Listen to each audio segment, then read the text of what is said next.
The concentrator. Were you a stone, it would be another matter. To sit in this climate of cliffside, when flush with each season, would mean some disturbances, but no mystery among them.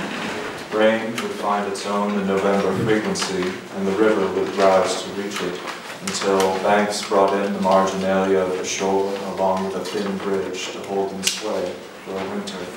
Then the snow-caked awe, the peaks in their basin, would clasp the lowlands and draw them up to where a low sun spiraled around, a local comet tethered to a foggy crag by a faint golden cord. No mystery in this, but for the town below where the people live, taking their offerings to you, a concentrator, whatever could be gathered out of the shallow ground.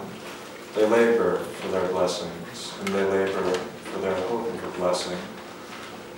When the snow severs the red spine of the road, when the way home turns to a riddle in the dusk, and there could be justification now in holding one claim over another, one bond.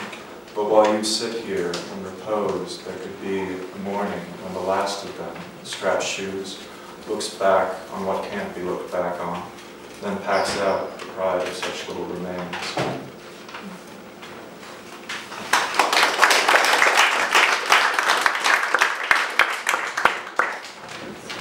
Homesteading next to the moon.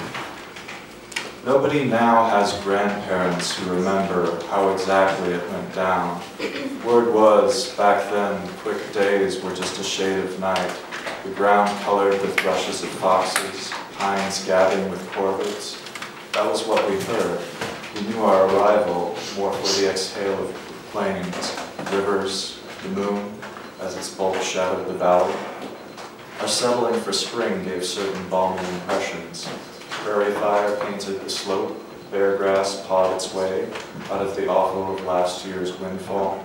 Then a chill winter scudded down sleets and sands, smaller meteorites battered coops and woodsheds, the window's eye put out by a severed fragment.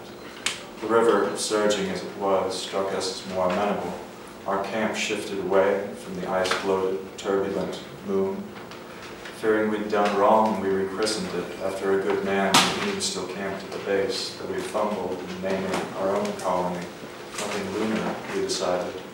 The thaw came with both of us, the moon, the town, still holding on. Its face still turns up to the sky. If you settle it, it will yield everything up to the coast. Thank you.